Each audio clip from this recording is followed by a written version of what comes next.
오늘 로마서 강의 31번째 시간으로 성령의 인도함을 받을 때라는 제목으로 말씀을 나누고자 합니다. 지난 시간 우리는 거룩하신 그 성령 하나님이 우리 속에 내주한다는 것이 놀라운 복음이라고 말씀을 나누었습니다. 온 우주를 창조하시고 다스리시는 하나님, 또 광대하시고 존귀하신 하나님이 그 비좁고 작은 성막에 오셔서 이스라엘과 함께 해주셨다는 게 놀라운 축복이었습니다. 그런데 그것보다 더 큰 축복은 그 하나님이 성령 하나님으로 예수님 믿는 우리 마음속에 내주하고 계신다는 것은 더 놀라운 축복이라는 것을 살펴보았습니다. 거룩하시고 존귀하시고 광대하신 하나님이 만물보다 거짓되고 부패한 우리 마음에 내주하는 것 자체가 놀라운, 알면 또 생각하면 생각할수록 복음입니다. 우리 속에 거하심으로 우리를 거룩한 하나님의 성전으로 삼으신 것입니다. 그리고 우리가 그래서 하나님의 아들이 되었습니다. 로마서 8장 14절, 무릇 하나님의 영으로 인도함을 받는 사람은 곧 하나님의 아들이라. 이 구절에서 하나님의 영으로 인도함이라는 말은 구약시대 한 그림을 떠올리게 합니다. 하나님이 인도하시는 모습이라 할 때 구약의 어떤 장면이 떠오릅니까? 출애굽. 출애굽에서 광야로 구름 기둥, 불 기둥으로 인도하시는 하나님을 떠오릅니다. 제가 그림을 한번 봤습니다. 이게 구름 기둥입니다. 지금 정지해 있는데 이동할 때도 이렇게 이동합니다. 구름 기둥. 그리고 구름 기둥으로 광야의 뜨거운 태양을 가리워주고 밤 되면 또 불기둥으로 하나님이 이렇게 임재하십니다. 이제 이스라엘은 더 이상 애굽의 노예로 사는 게 아니라 하나님의 택하신 민족으로 하나님의 인도함을 받는 하나님의 백성이 된 겁니다. 이렇게 불기둥, 구름 기둥으로 인도하셨던 그 하나님이 신약 시대 우리에게는 하나님의 영으로 인도하시는 겁니다. 그 인도를 받는 사람이 바로 하나님의 아들이 된 겁니다. 그렇다면 우리가 성령의 인도함을 받을 때 우리에게 어떤 일이 일어나겠습니까? 오늘 거기에 대해서 세 구절을 가지고 말씀을 나누겠습니다. 15절, 너희는 다시 무서워하는 종의 영을 받지 아니하고 양자의 영을 받았으므로 우리가 아빠 아버지라 부르짖느니라. 가장 큰 것은 하나님과 친밀한 관계를 누릴 수 있습니다. 이 구절에서 대조되는 게 뭐냐면 종의 영, 양자의 영입니다. 다시 말하면 종과 아들을 대조시키고 있습니다. 종과 아들의 차이가 무엇입니까? 너희는 다시 무서워하는 종의 영을 받지 아니하고, 종의 주된 동기는 두려움입니다. 반면에 아들이 주로 생각하는 것은 우리가 아빠 아버지라 부르짖느니라. 바로 하나님 아버지와 친밀한 사랑의 관계입니다. 즉 성령께서 우리 속에 들어오셔서 하시는 일은 이제 우리가 종으로 살지 않고 하나님의 아들로 살도록 하신 겁니다. 성경에서 말하는 종은 노예라고 표현하면 더 정확한 표현입니다. 당시에 존재했던 노예를 가리킵니다.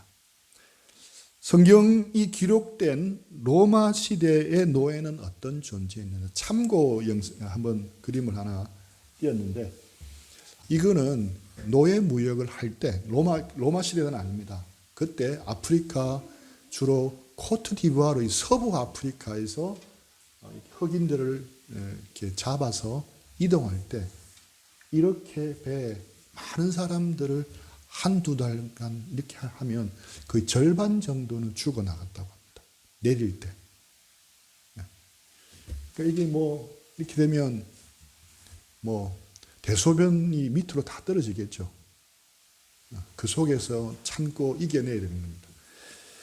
노예는 있으나 없는 존재와도 같았습니다. 노예는 사람이 아니었고 아무도 노예를 사람으로 인정하지 않았습니다.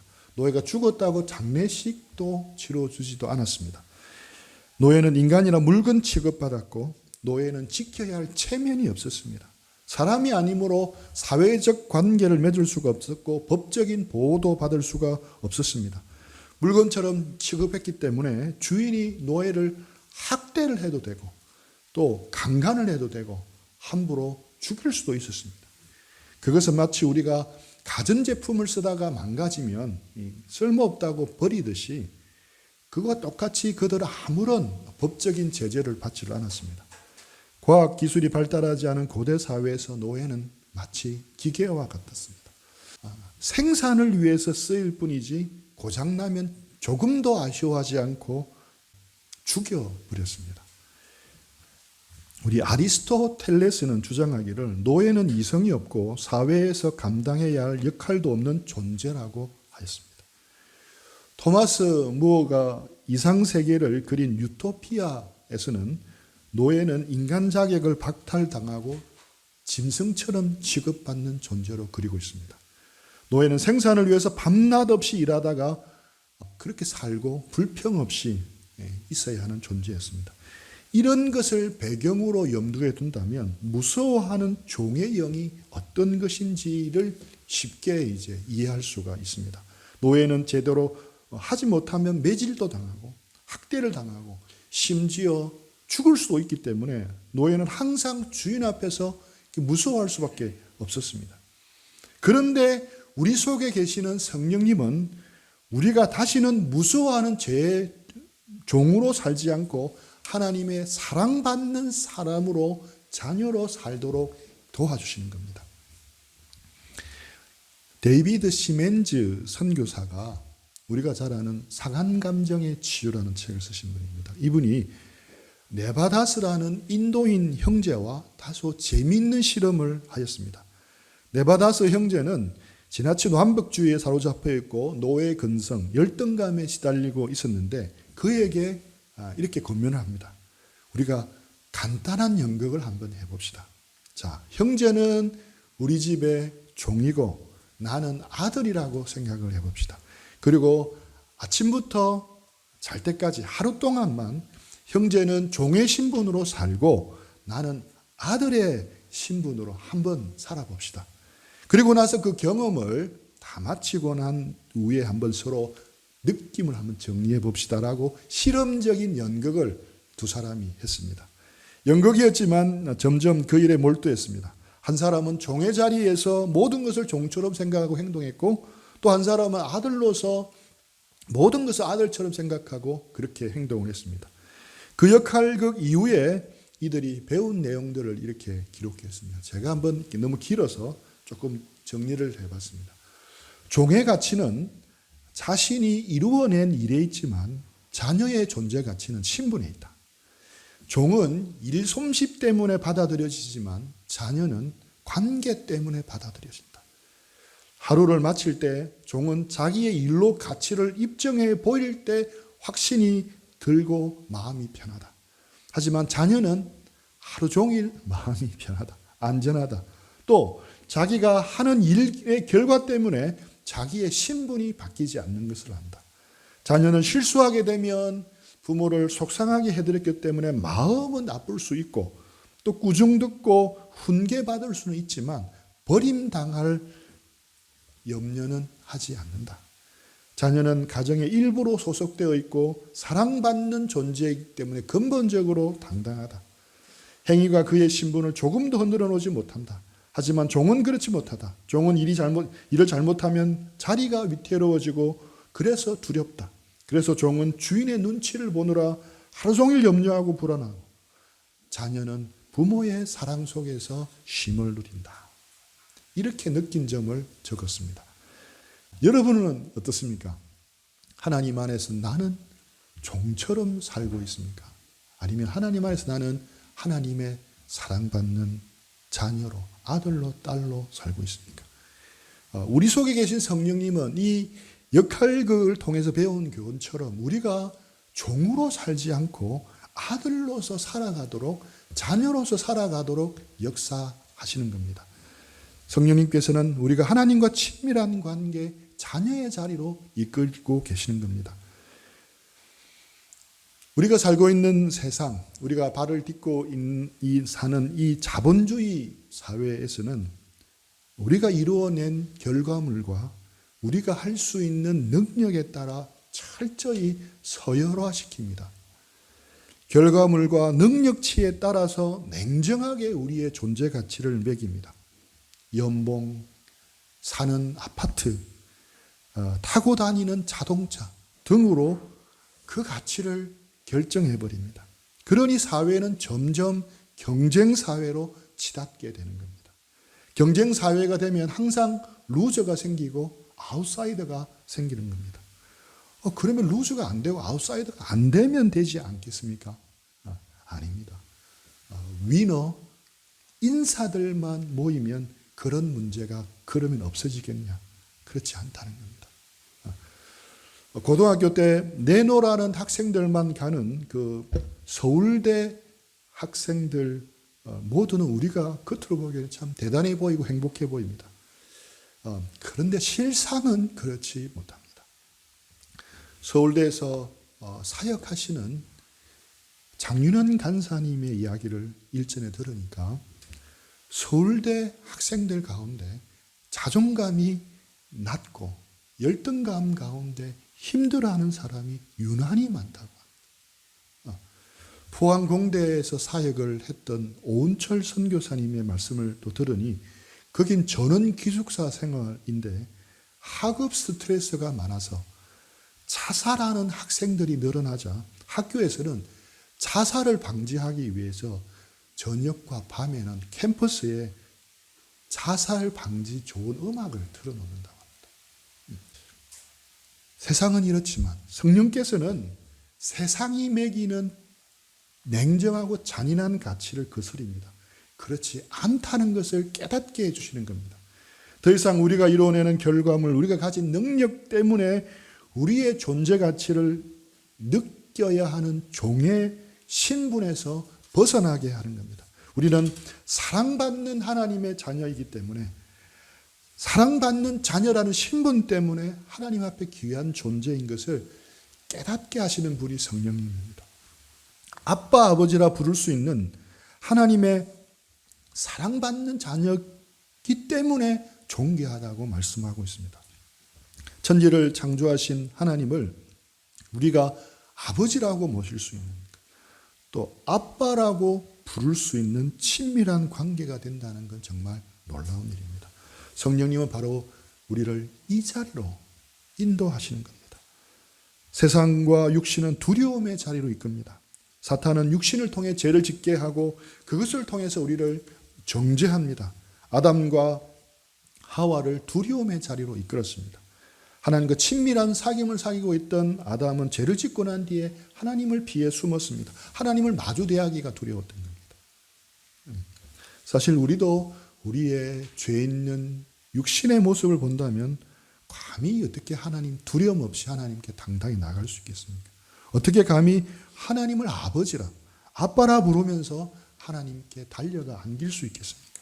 하지만 우리 속에 계신 성령님은 그렇게 할 수 있도록 우리를 인도하시는 겁니다.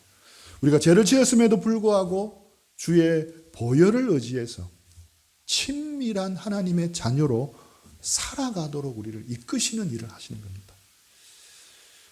로마서 8장 16절 우리 같이 한번 읽어볼까요? 시작. 성령이 친히 우리 영과 더불어 우리가 하나님의 자녀인 것을 정언하시나니. 우리가 실수가 많고 연약하고 죄를 짓고 자백하고 또 지을 경우라도 우리 속에 계신 성령님은 우리가 우리를 바라보지 않고 예수 그리스도의 십자가를 바라보게 하십니다. 십자가에서 보여주신 하나님의 그 놀라운 사랑과 용서를 믿게 하십니다. 그리고 그 은혜를 힘입어서 하나님 앞에 나아갈 마음을 주시고 용기를 주시는 겁니다. 그럼에도 불구하고 내가 너를 사랑한단다. 나는 하나님의 그 마음을 듣게 하시는 분이 바로 우리 속에 계신 성령님이라는 겁니다. 좋은 대학에 가고 또 좋은 연봉을 주는 기업에 취직한다는 건 좋습니다. 하지만 그렇다고 해서 열등감이 다 사라지고 자존감이 높아지는 건 아닙니다. 그렇게 했을 때, 그렇게 성취했을 때 잠시는 높아지겠지만 또 시간이 지나면 원래대로 돌아오는 겁니다. 하지만 성령님을 통해서 우리의 있는 모습 그대로 받아주시는 하나님의 사랑을 우리가 깨달을 때, 알 때 비로소 우리는 흔들리지 않는 자존감을 가질 수가 있는 겁니다. 우리가 하나님의 사랑받는 자녀임을 알 때 우리는 비로소 우리의 존재 가치를 알게 되는 겁니다. 성령이 친히 우리 영과 더불어 우리가 하나님의 자녀인 것을 증언하시나니, 바로 성령께서 이 마음을 전달하시고 이 말씀을 우리에게 통역해서 알아듣게 하시는 겁니다. 17절 우리 같이 한번 읽읍시다. 시작. 자녀이면 또한 상속자 곧 하나님의 상속자요 그리스도와 함께한 상속자니 우리가 그와 함께 영광을 받기 위하여 고난도 함께 받아야 할 것이니라. 성령께서 우리가 하나님의 자녀인 것을 증언하시는데 우리가 하나님의 자녀가 되었다는 것은 또 다른 중요한 의미가 있습니다. 또 다른 중요한 의미를 이 구절에서 뭐라고 말씀합니까? 자녀이면 또한 상속자, 곧 하나님의 상속자요. 하나님의 자녀가 되었다는 말은 다른 의미로 하나님의 상속자가 되었다는 말입니다. 하나님이 준비하신 모든 유산을 다 가질 수 있는 자녀가 됐다는 의미입니다. 노예는 몇 대를 거쳐서 한 집안에 살아도 상속을 받지 못합니다. 하지만 우리는 하나님의 자녀가 되었기 때문에 하나님의 상속자가 된 겁니다. 자, 그러면 상속받는 것 중에 가장 중요한 게 뭐라고 이 구절에서 말합니까? 우리가 그와 함께 영광을 받기 위하여, 바로 예수님과 함께 영광을 받는 겁니다. 이게 우리가 받는 상속의 제일 큰 겁니다. 우리 15절에 보면 양자의 영을 받았으므로라는 부분을 읽을 때 우리 조금 부자연스럽습니다. 하지만 이 로마서를 받아 읽던 당시 로마 사람들에게는 입양은 하나의 문화였습니다. 당시 사람들은 마음에 꼭 드는 사람을 만나면 그를 자신의 호적에 올려서 자기의 모든 권한을 다 물려주곤 했습니다. 친자식에게만 물려주는 우리나라와는 조금 다릅니다. 아들보다 오히려 자신의 명예와 재산을 지킬 수 있는 뛰어난 사람들에게 물려줬습니다. 영화 배너를 보신 적이 있습니까? 요즘에는 안 봤구나. 배너에 보면 배너는 예수님이 살았던 당시 팔레스타인과 로마를 배경으로 하는 영화인데 이 주인공인 유다 배너는 억울한 누명을 쓰고 끌려가면 지옥 같은 노예선 생활을 합니다. 노젓는 일을 합니다. 그리고 우연히 로마의 새 집정관이자 함대 사령관인 퀀터스 아리우스의 배를 타게 됩니다. 얼마 후 로마 상선을 습격한 마케도니아 해적선들과 해상 전투를 벌이게 됩니다. 치열한 전투가 벌이고 아리우스가 탄 배가 침몰하게 되는 위기 가운데 배너가 아리우스를 건져냅니다. 그리고 넓은 바다 한가운데 배에서 떨어져 나온 그 나무 조각 위에 의식이 돌아온 아리우스는 자결을 하려고 합니다. 하지만 배너가 그것을 막습니다. 그렇게 표류하다가 얼마 뒤에 로마 함대를 만나는데 알고 보니 로마 전함은 5대만 침몰했고 적은 모두 섬멸하는 완전한 승리였다는 것을 보고를 받습니다. 살아난 장군은 개선 장군으로 로마의 배너와 함께 입성을 하고 반지를 빼서 배너에게 끼워줍니다. 입양을, 자식으로 입양을 한 겁니다. 그 후 배너는 자기를 파멸로 이끌었던 메살라에게 찾아가서 그 반지로 명령 문서에 도장을 찍습니다. 자신의 어머니와 누이를 찾아오라고 합니다. 로마 군대의 사령관의 아들로 입양되었기 때문에 그 고난을 같이 누리는 겁니다. 이처럼 입양은 그 당시에 흔한 문화였습니다. 당시 사람들은 입양에 대해서 아주 잘 알고 있었습니다. 심지어 그 시대에 로마를 다스리던 황제가 아우구스투스였는데 이 사람은 어떻게 황제가 됐습니까? 그것도 역시 이방을 통해서 됐습니다. 로마 제국을 세운 율리우스 카이사르가 아우구스투스를 입양해서 자기 아들로 삼은 겁니다. 이러한 문화적 배경을 가지고 로마서를 읽어 나가야 되는데, 이런 배경에서 사도 바울은 우리가 양자의 영을 받았고 하나님의 상속자가 되었다는 겁니다. 그러면 하나님의 상속자는 뭐고 그리스도와 함께한 상속자는 뭡니까? 그리스도와 함께한 상속자를 직역하면 공동 상속자라는 겁니다. 즉 예수님과 우리가 공동 상속자라는 의미입니다. 그리스도와 함께한 공동 상속자란 말에는 굉장한 의미가 있습니다. 하나님이 우리를 그리스도에게 주신 모든 것을 똑같이 누릴 수 있는 상속자로 삼으셨다는 겁니다. 대단한 일입니다. 우리가 장차 영광스럽게 부활할 수 있는 이유는 우리가 그리스도와 함께한 상속자가 되었기 때문입니다. 구원받은 후에 저 천국에서 우리가 어떤 복을 받을지 우리가 알 수 없고 좀 짐작하기가 쉽지 않습니다. 하지만 그러나 조금은 짐작할 수 있어요. 왜냐하면 하나님이 그리스도 안에서 주신, 예수님에게 주신 복을 살펴보면 짐작할 수가 있습니다. 우리가 그리스도가 받은 영광과 복을 동일하게 그대로 받을 공동 상속자라는 사실을 믿으시기 바랍니다. 근데 여기에는 조건이 붙습니다. 무슨 조건입니까? 고난도 함께 받아야 할 것이니라. 그 조건은 함께 고난을 받는 겁니다. 예수님이 먼저 고난을 받고 영광에 들어가신 것처럼 우리도 동일하게 고난의 터널을 통과해야 한다고 말씀합니다. 첫 번째 상속자 되신 예수님이 고난을 받고 그 다음에 영광을 받으신 것처럼 공동 상속자가 된 우리도 고난을 받아야 영광에 들어간다고 합니다. 우리 로마서 하면서 자주 이야기했던 already but not yet. 우리는 구원을 받았지만 아직 이 구원이 완성된 게 아닙니다. 그러니까 겹치는 시대 속에 살고 있습니다.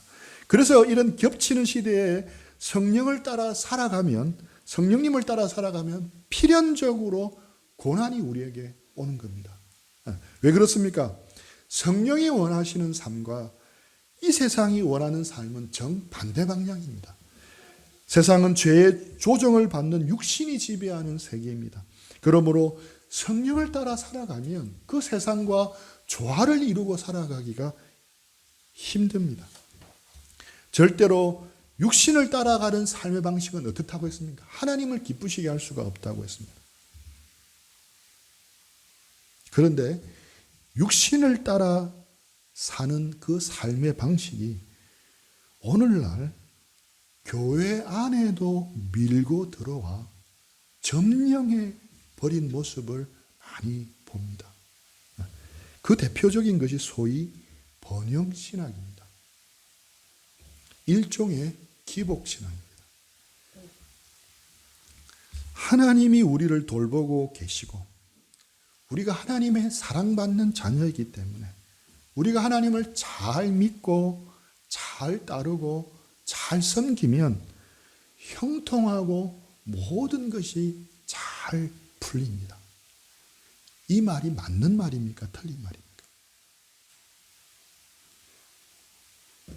다시 한번 이야기해 줄까요? 하나님이 우리를 돌보고 계시고 우리가 하나님의 사랑받는 자녀이기 때문에 우리가 하나님을 잘 믿고 잘 따르고 잘 섬기면 형통하여 모든 것이 잘 풀립니다. 이 말이 맞는 말입니까? 틀린 말입니까? 이게 바로 번영신학의 뿌리입니다.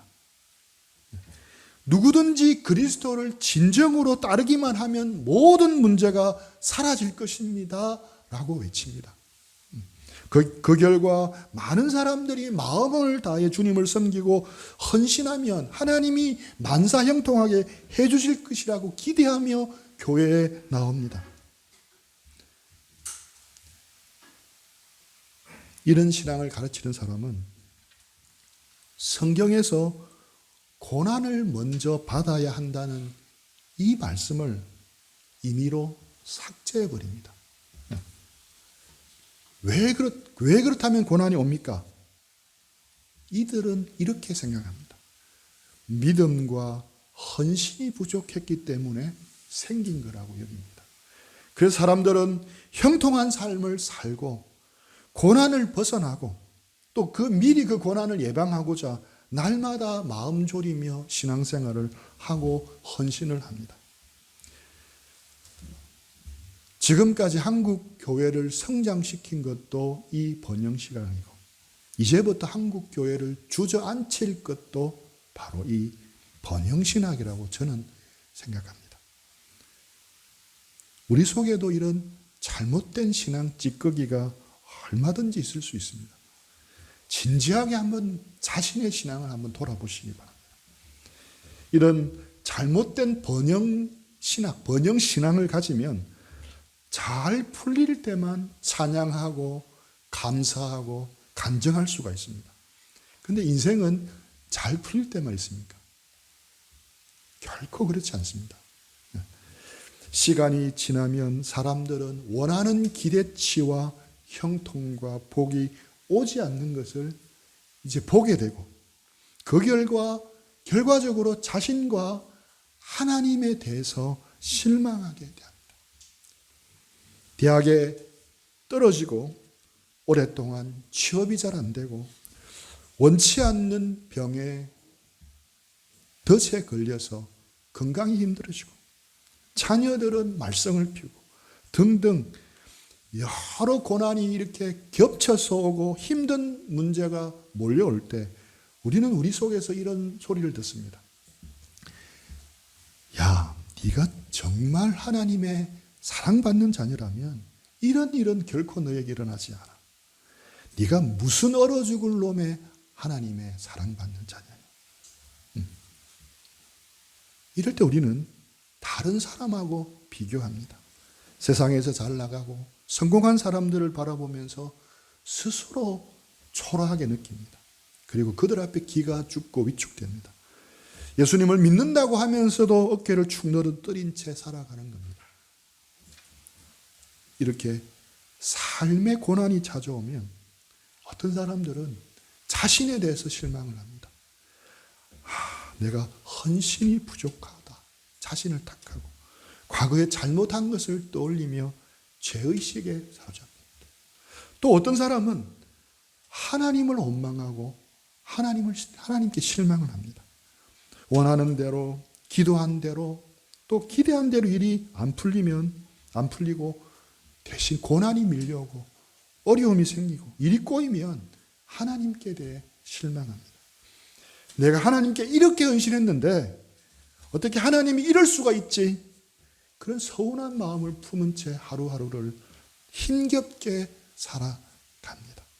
더 나아가서는 그런 사랑의 하나님에 대해서 회의를 품고 하나님과 거리를 두기 시작하다 신앙을 떠나기도 합니다. 이런 신앙의 뿌리가 바로 번영신학입니다. 기복신앙입니다. 그런데 이런 잘못된 가르침과 또 잘못 배운 신앙관 때문에 고통을 받는 사람이 우리 주변에 너무 많다는 사실이 참 안타깝습니다. 성경은 뭐라고 말하냐면 자녀이면 또한 상속자 곧 하나님의 상속자요 그리스도와 함께한 상속자요 우리가 그와 함께 영광을 받기 위하여 고난도 함께 받아야 할 것이니라. 하나님의 자녀된 우리는 그와 함께 영광을 받기 위해서 함께 고난도 받아야 한다고 말씀합니다. 고난은 하나님이 우리를 돌보시지 않는 그래서 당하는 게 결코 아닙니다. 오히려 고난은 우리가 하나님의 자녀이기 때문에 겪는 겁니다. 로마서 8장에서 바울은 이것을 증명하고 있는 겁니다. 따라서 하나님을 믿는 것과 세상의 성공과 축복을 동일시하는 것은 반성경적입니다. 교회 성장 지상주의에 물든 교회들은 그리스도인들이 이 땅에서 고난받아야 한다는 것을 잘 설교하지 않습니다. 왜? 교인들이 듣고 싶어하는 내용이 아니기 때문입니다. 교인들은 축복과 형통, 평안, 번영을 그런 말씀을 듣기를 원하기 때문에 그걸 선포해야만 사람들이 모이고 그 사람들을 실망시키지 않을 수 있기 때문입니다. 지금 이 시대에 매력적으로 선포되는 복음은 뭐냐? 교회 나가는 대형교회에, 어리어리한 대형교회에 나가는 것이 또 하나의 스펙처럼 되어버린 이 시대의 사람들에게 어필하는 복음이 무엇입니까? 예수님의 십자가의 복음이 아니라 번영의 복음, 번영신학의 복음입니다. 세상의 성공주의와 물량주의에 물든 교회가 십자가의 복음보다는 번영의 복음을 외치고 있다는 느낌을 저는 지울 수가 없습니다. 우리가 그와 함께 영광을 받기 위하여 고난도 함께 받아야 할 것이니라. 예수님의 영광에 함께 참여하려면 고난을 받아야 합니다. 근데 그 고난은 의미 없는 게 아니라 앞으로 영광을 바라보며 아까 우리가 부른 찬양처럼 예수 닮기, 주님을 닮아가는 하나님의 방법입니다. 사람들이 원치 않더라도, 우리도 별로 원치 않더라도 고난의 신앙, 고난의 신학을 회복해야 합니다. 그래야 이 땅에 저는 소망이 있다. 이 땅에 교회에 소망이 있다고 생각합니다. 번영신학은 좋은 대학에 입학할 때만 하나님을 간증할 수가 있습니다. 기복신앙은 잘 나가는 기업에 취직하고 고시를 패스하고 형통하게 승진을 해야만 하나님을 간증할 수 있습니다. 병이 낫고 문제가 극적으로 해결되고 잘 풀릴 때, 자식들이 잘 풀릴 때 하나님을 자랑할 수 있습니다.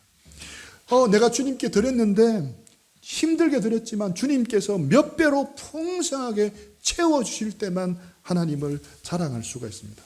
그런데 알아야 합니다.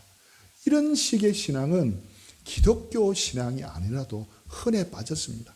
절에 다닌 사람들은 이런 일이 벌어지면 부처님의 공덕이라고 그러고, 이슬람을 믿는 사람들은 알라신의 은총이라고 말합니다. 하지만 성경이 말하는 기독교 신앙은 그런 게 아닙니다. 달라야 합니다. 그들이 실패하더라도 믿는 우리는 성공한다 식의 신앙은 결코 바른 기독교 신앙이 아닙니다. 성공할 때만이 아니라 실패할 때도 넉넉함으로 이겨내고 감사함으로 하나님께 나아가는 것이 진정한 기독교 신앙입니다. 그럴 때에도, 힘들 때에도 감사하며 평안을 누리며 행복을 누리는 삶이 기독교인의 삶입니다. 취업에 계속 떨어지고 시험에 낙방하더라도 하나님 앞에 엎드려서 회복시켜 주시는 그 하나님 때문에 하나님을 자랑할 수가 있습니다. 병이 회복되지 않고 문제가 해결될 기미가 보이지 않더라도 엎드려 기도할 때, 말씀 볼 때 함께 하시는 하나님을 경험하고 그 하나님을 자랑할 수가 있습니다.